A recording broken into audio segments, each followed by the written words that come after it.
Some noble was resting under it, not for shade, but because it was pissing down. All the more reason to do. This is sharp enough as it is. The weather had been stormy for a few days, so one of the branches snapped.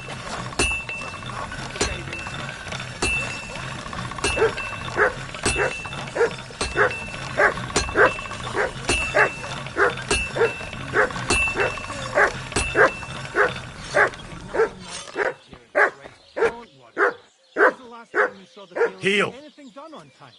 Aye, come here. We're gone. You silly mutt. Come here, boy.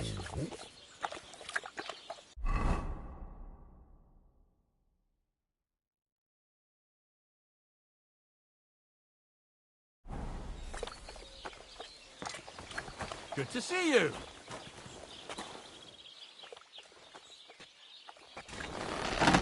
Greetings, Master Guard. Piece of shit.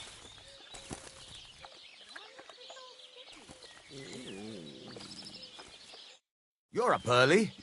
What'll it be?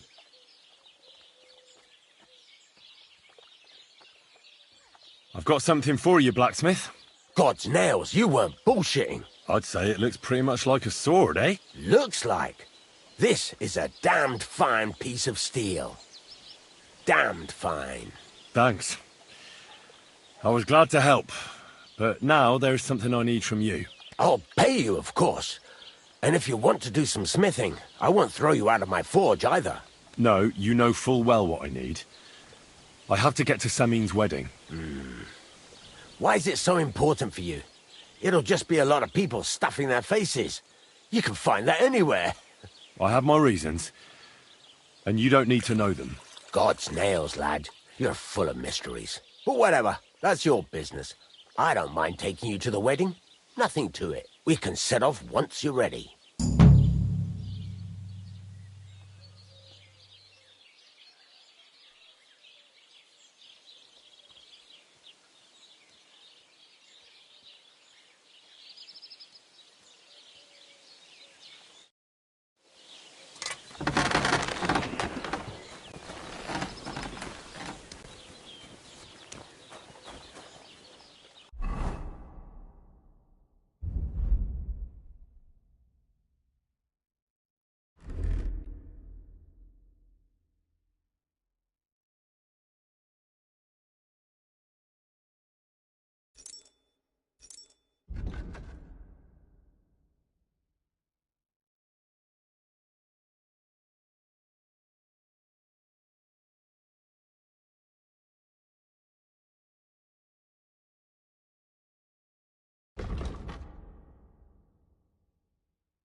Praise the Lord.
God, these furry mutts.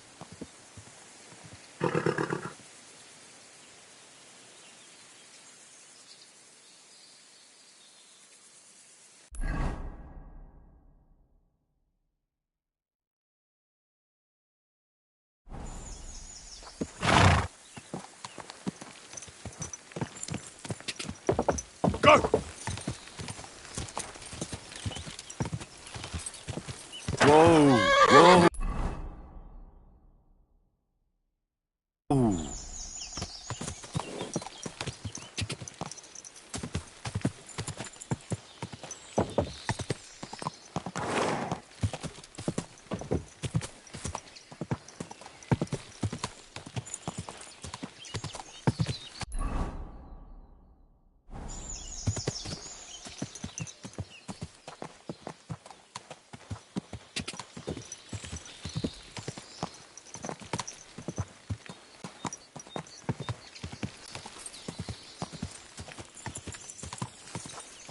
Whoa!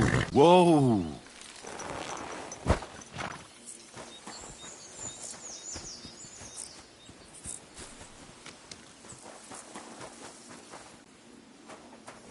God be with you. Greetings to you. Blessings to you.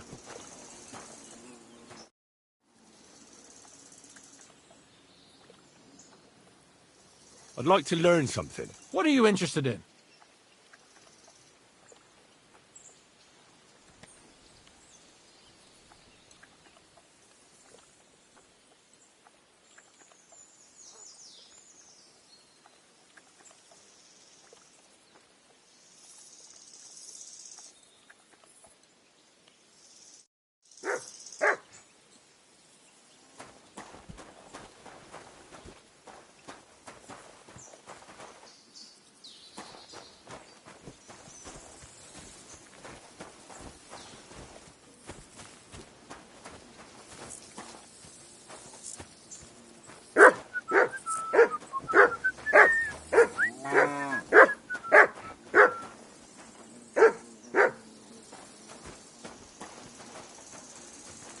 Aye, aye, you silly doggy.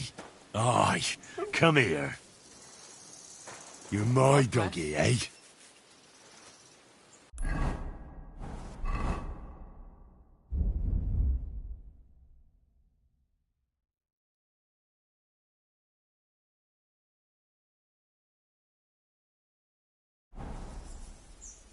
Here you go. Take it.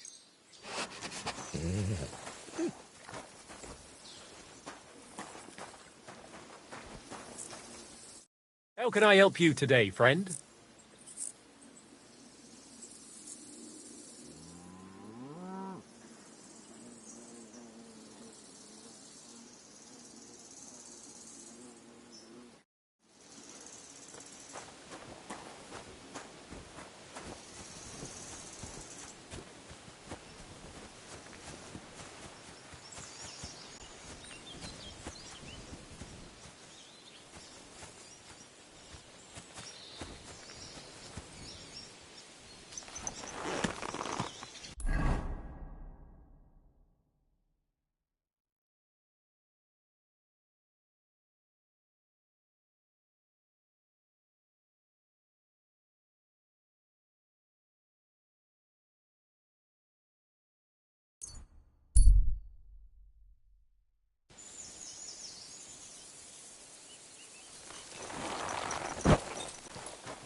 Greetings to you. What can I do for you? What do you have for...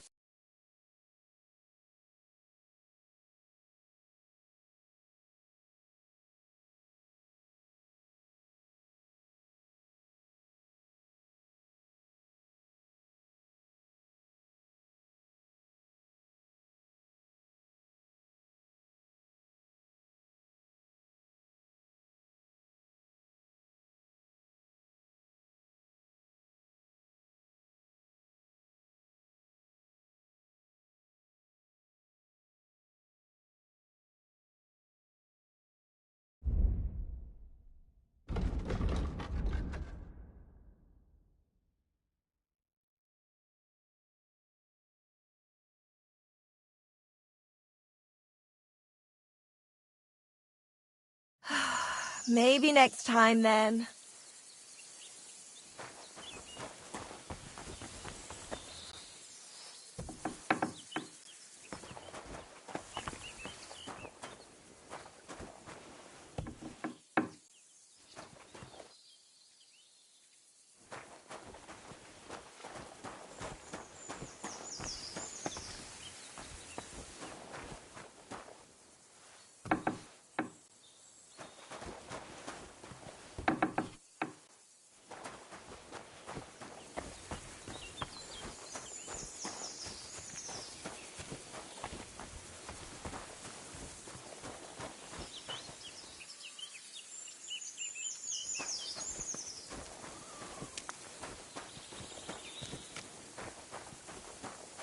You have a kind master, eh, doggy?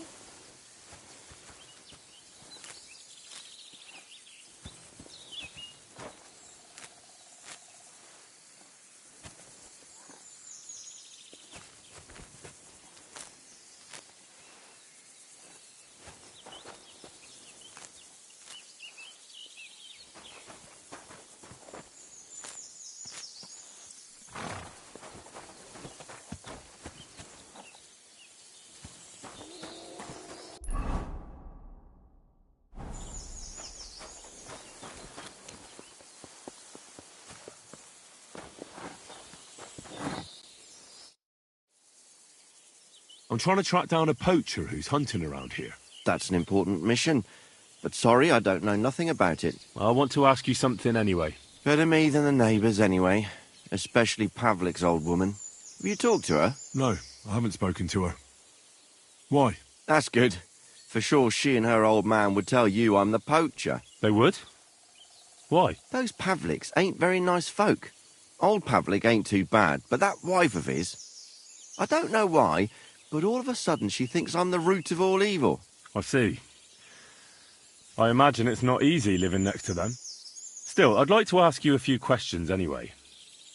Maybe you know something that could help. As you like.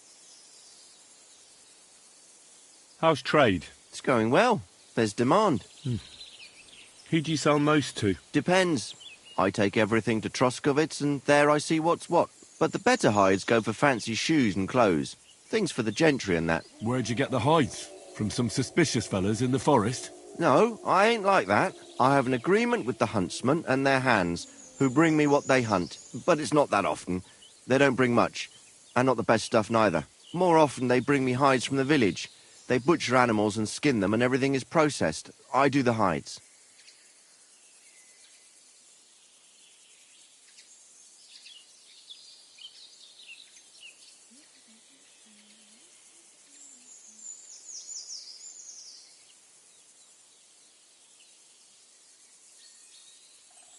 So you're a tanner? Only a fool would think you wouldn't find hides at your place. Indeed. Trade's good. So I've got a lot of various quality and origin. I don't bother with envious folks.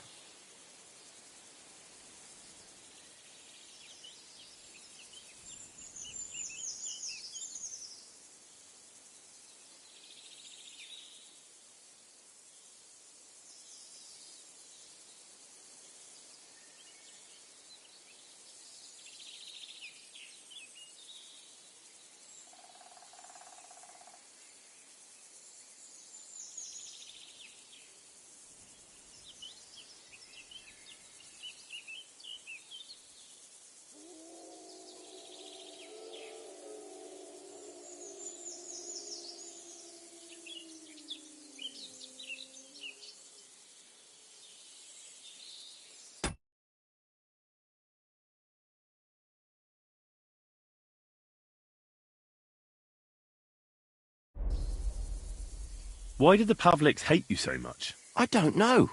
But if Prague was to go up in flames, the Pavliks would run straight to the bailiff and swear it was me what did it. Did you have some falling out with them? Nothing I know of. We never talk much. I'm not the kind of fella that's at the centre of things. I like my peace and quiet. Well, still seems odd to me, though. You're telling me? At least you don't have to live next to them. Have you seen any tracks left by the poacher? I haven't. I wouldn't even know what to look for. You know, animal carcasses, guts, a camp in the woods. Ah, I see.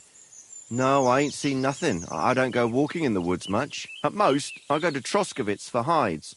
Or to the village here to the north. I don't know of any village that way. What's it called? It's pretty far. I call it Upper on account of it being uphill.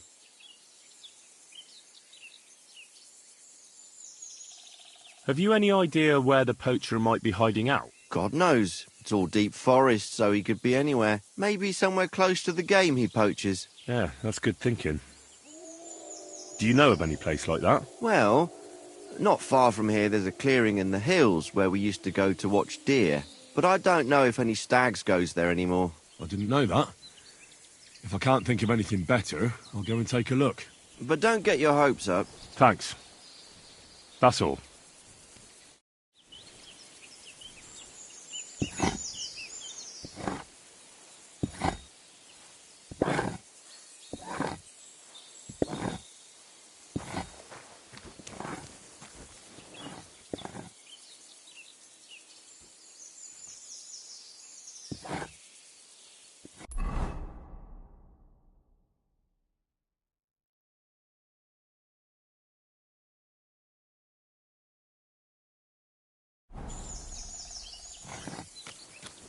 You silly doggy.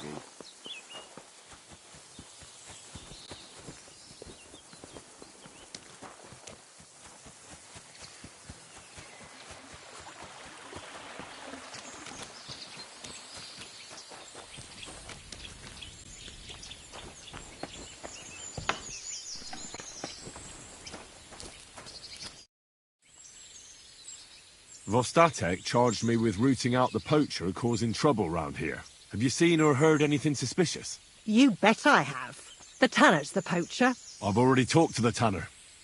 He had a feeling you'd accuse him. Too bloody right. Poaching's a serious accusation. Are you sure he's the poacher? I'm sure. He earns much too much coin for an ordinary tanner. Well, that doesn't necessarily mean he's poaching, though. He's rolling in it. He can't have that from honest work. Why else would he head off into the forest every other week, eh? If it ain't him, it's someone in league with him. Someone who lives in Witch's Copse. Witch's Copse? There's a path behind our outhouse. If you go along it for a while, you'll come to a cross in the forest. And north of that, there's this big clearing. And Witch's Copse is beyond that. Folk are afraid to go there. It's guarded by old pagan idols. Interesting.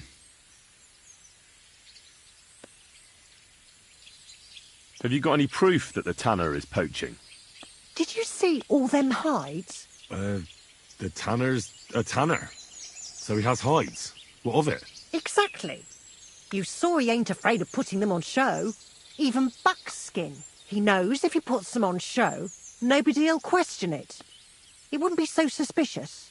But you know what I'd like to know? What's he got hidden in his workshop, eh? Apart from hides.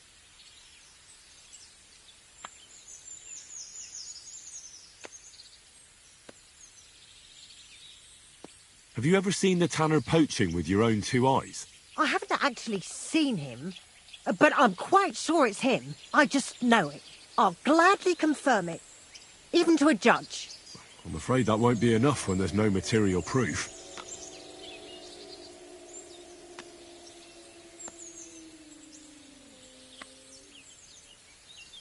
Where does your hatred for the tanner come from? I beg your pardon? You come here asking questions, and you're impertinent to boot.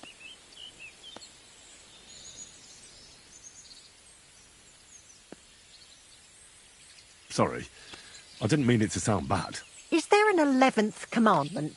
That I have to love every vagabond who moves in next door? I couldn't give a damn about him, if you want to know. He lives like a king, and he never done us any good. And he's always making nasty faces at me, like, ha, look at you, you beggar.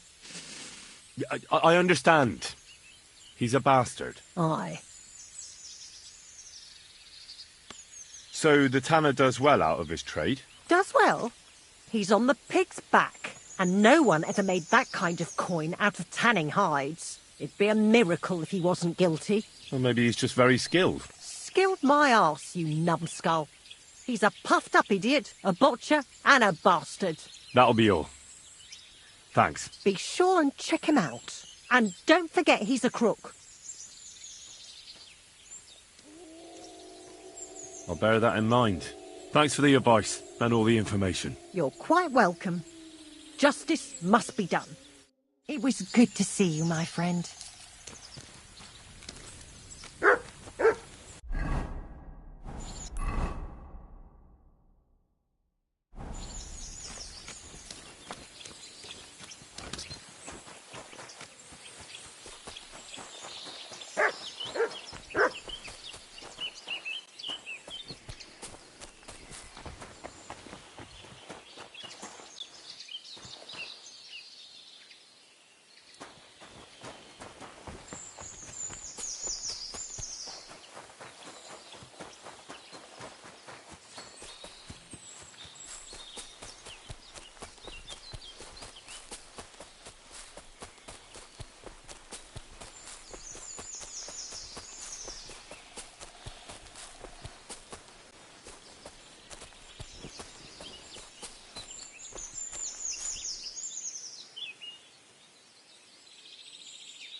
You have a kind master, eh?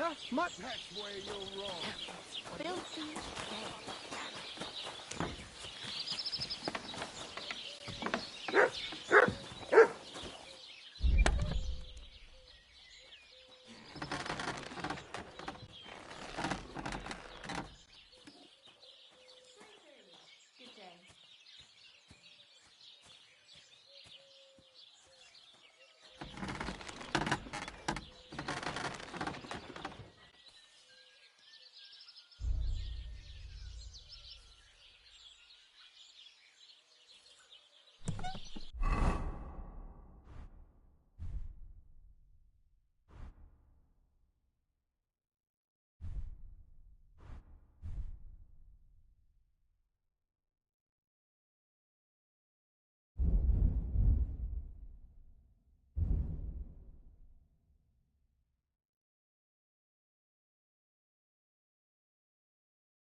Nice strike. I'll be done with you in a flash. These days, no one's ever really safe. We'll finish this quickly.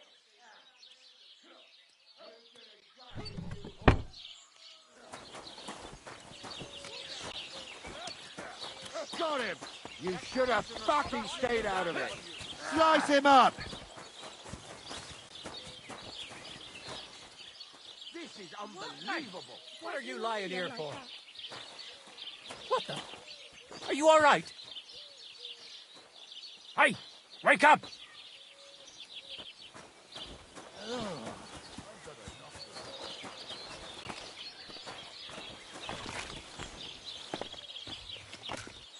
What did I do to you? Beer over gold, I say.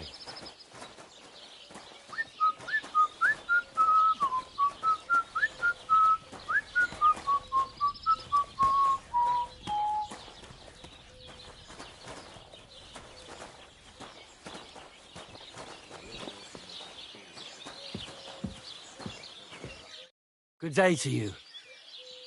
How you doing? I'm Henry. Nice to meet you. I'm Zdeněk.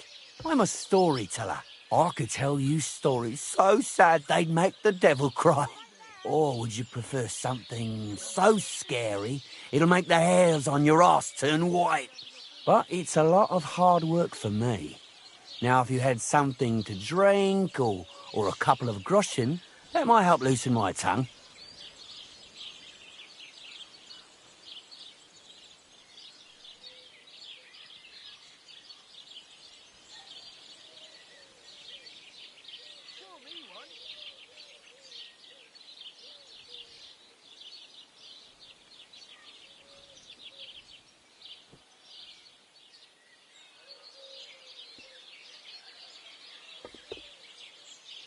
I know quite a few stories myself. How about a trade?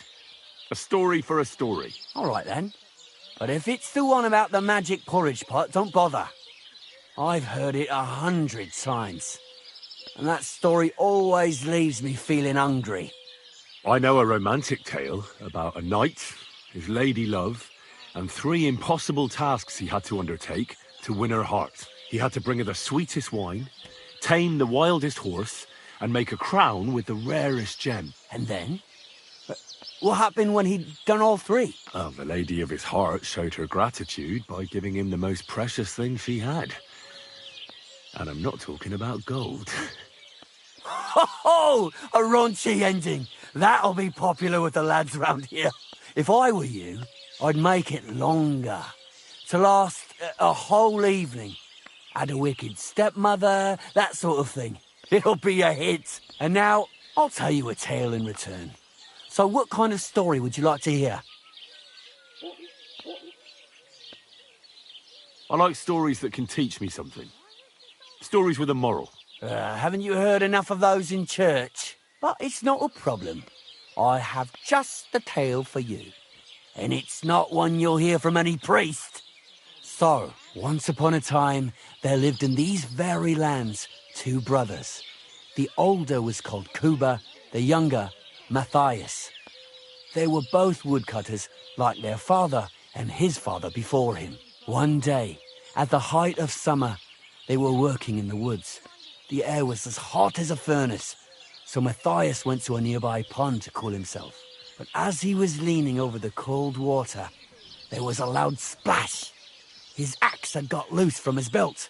In haste, he began to search the muddy bed of the pond, and his hands soon touched something hard and heavy. He pulled it out and could not believe his eyes.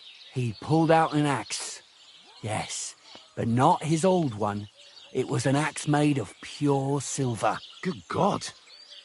I'd grab that without a second thought. Maybe you would, but Matthias would never. He was an honest man, and with a big swing he threw the silver axe back. He searched the pond again, and this time he pulled out his own axe. Nothing but dull iron and old wood.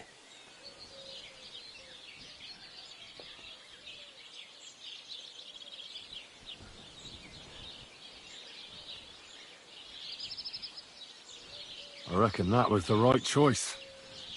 Who knows who the silver axe belonged to? Well, quite. Listen on. Matthias was just about to leave when suddenly a water goblin came out of the pond, silver axe in his hands, and he said, "You're a righteous man, Matthias, and for your honesty, you may keep both axes." Matthias, not hanging around for the goblin to change his mind, took up both axes, gave us thanks, and ran to tell Cuba all about it. Cuba, however, was not best pleased with his little brother's fortune. He deeply envied Matthias for his newfound wealth. So, he set out to try the same thing. He ran as fast as his legs could carry him straight to the pond, threw his own axe in, and began a pretend search for it. Yet Cuba had no luck. He pulled out the axe he'd thrown in himself. So he tried again. Tricked by sunlight, he grabbed something shiny, only to pull out his old iron axe again. Enraged, he hurled his axe back into the water and yelled, "Fuck this axe! I want a silver one." But the water goblin heard his shameful cry and was greatly upset by Cuba's greed. So, when Cuba reached down into the water for a 3rd time, the water goblin seized his hand, pulled him down a hole to the dark depths, and drowned him.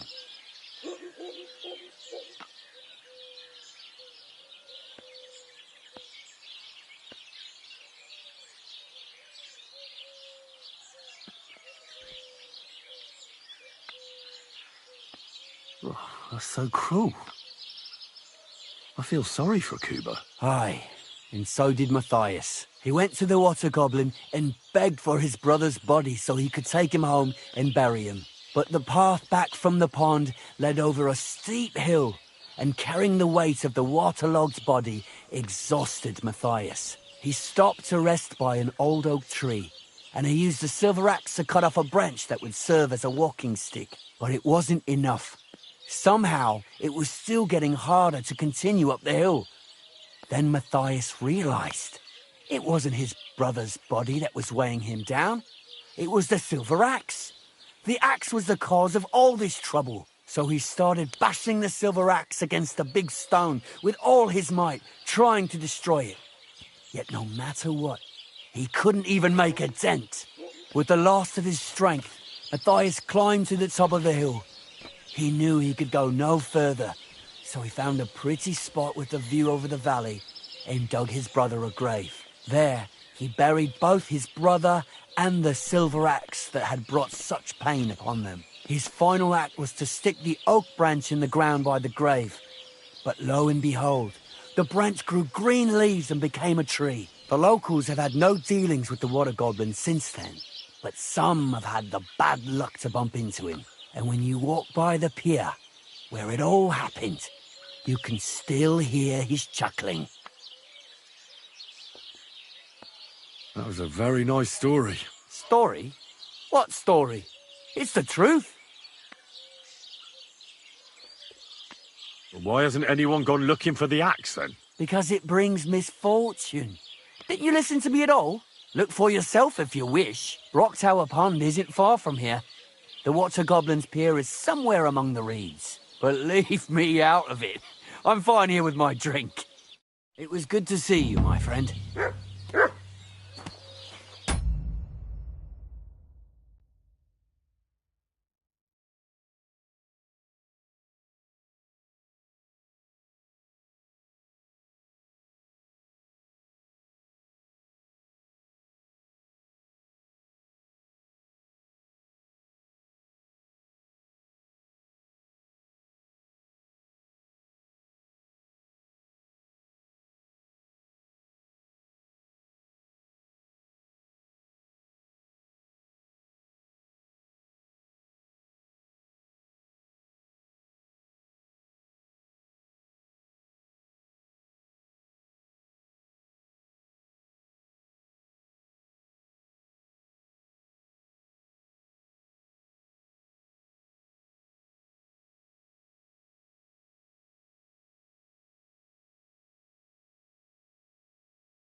I'm a bit peckish.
Blessings to you. Welcome, my good man. Karl von Unterbrick is the name. I'm Henry. Are you German? No. Why? Should I be? You've got a German face. Honest looking, eh? Yes. And do you live here? Under the bridge? You envy me, eh? Of course, sir. It's a real palace. Well, don't even think about it. It's my bridge. And now you're here. You want to buy something? You're selling something? Of course. Gifts from heaven. Gifts from heaven? What do you mean? Just what I said. You're a bit slow, aren't you? When folks go home from the tavern, often as not they're pissed as a newt. And from time to time they drop something. Or even throw something down here. All nice stuff it is. See for yourself. What do you have for sale?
Let's talk about the price. All right, I'm listening.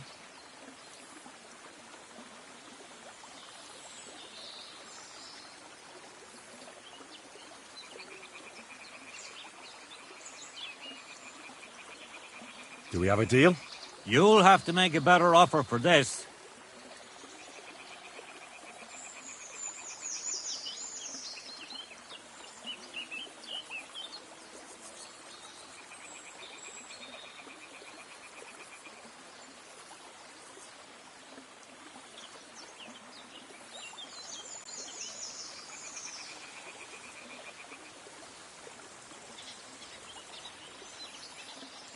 You see, I knew we'd make a deal.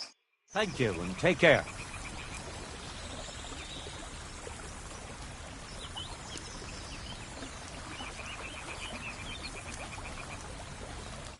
What do you need, my friend?